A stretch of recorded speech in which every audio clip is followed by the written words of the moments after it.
Welcome to nature publication. नेचार पाब्लिकेशनाव नोंथांखौ बरायबाय। लोगोफोर, बे भिडिअनि गेजेरजों नोंथांमोननो फोरमायनो आखायाव लादों थाखो 9 नि ससियेल साइन्स आयदानि नट्स।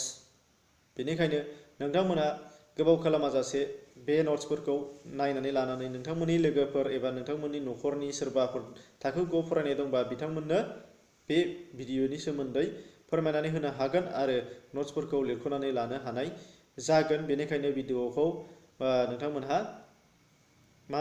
नायना लानो हानाय जागोन। अब्ला लोगोफोर फैदो जागायदिनि।